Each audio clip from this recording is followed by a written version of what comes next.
Alright, weenies. So we got another load of poles for the barn. As y'all know, we stacked the others up there on the other side of that boat. And we'll have to take the Groundhog and move that boat out of the way so we can get over there, but I don't think that'll be much of a problem. Brought the 3910 so we could move the low boys around a little bit there and get them unloaded. But we go up here, get the Groundhog fired up, and see if we can get these poles unloaded.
weenies.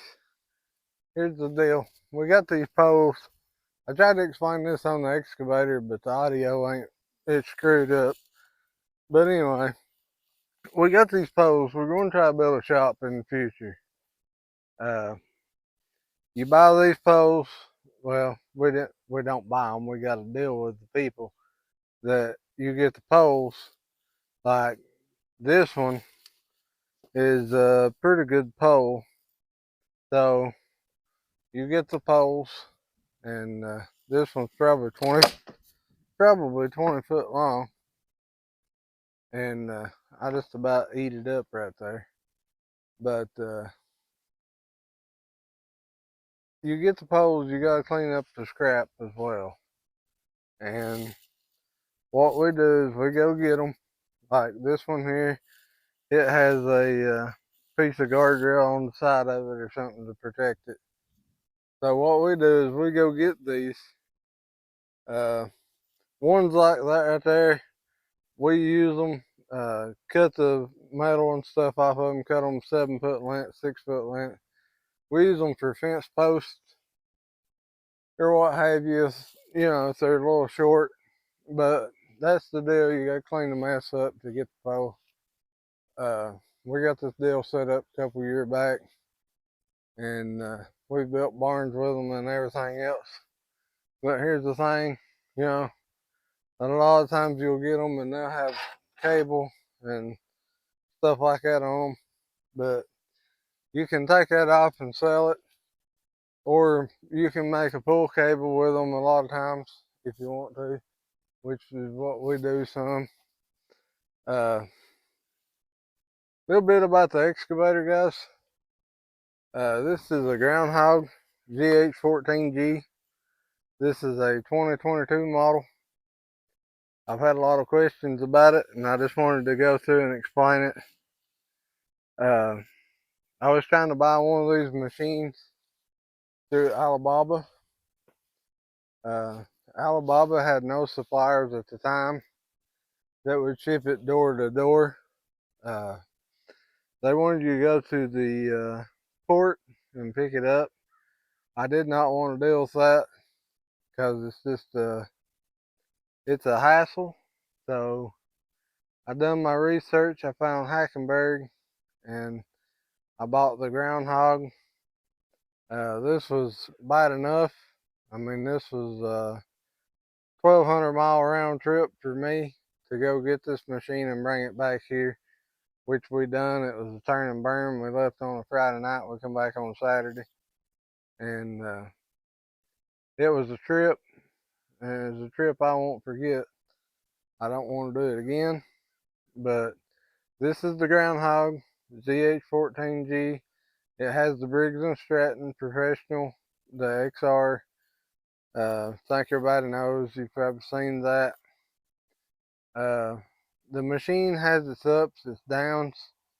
The roll cage, the canopy, whatever you want to call it, is actually not a roll cage, it's a canopy. It's just for sunshade.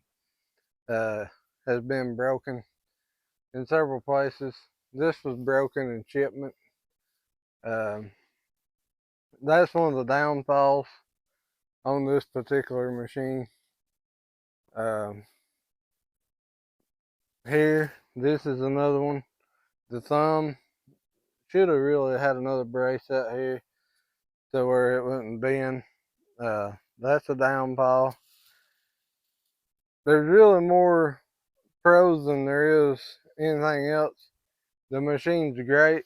You know, that's the only complaints I really have with it, is that right there and the canopy. And it does overheat just a little, but we took care of a lot of that because we put a fan in here to suck the heat out. So you got the heat coming this way. You got the flywheel pulling in the other side, cool air. So that helps. I had an exhaust tip on here and had this run outside the body, but you can see the exhaust pipe is back in there, and the heat just ricochets around in there. It don't. The exhaust ain't even really in the center of the hole. I mean, it's more to one side. So that's a downfall. But other than that, the machine's great. The motor's simple, the pump's simple, the hydraulic hoses and fittings, all that stuff's simple. You know, changing your bucket's simple. Uh, for what it is, you know, these, I don't care for these pins like this because they're more of a bolt style. I wish it had the greasable pins in it, which they have updated. The new ones now do have. And I wish that this one did, but it don't. So it is what it is. Uh, I've seen a lot of people say that theirs has broke here in this area, or the table has broke, or this or that. Now, I've never had a problem with mine. It's always done great. Uh, I did break a track, but that is simply operator error. That is their fault. I should have had the tracks tightened up a little bit more, and probably shouldn't have had it where I had it, walking in a slope sideways, running back and forth sideways.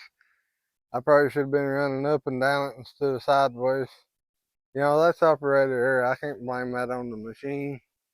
I can't blame it on the manufacturer or whatever. You know, if you put them through this, they're going to break.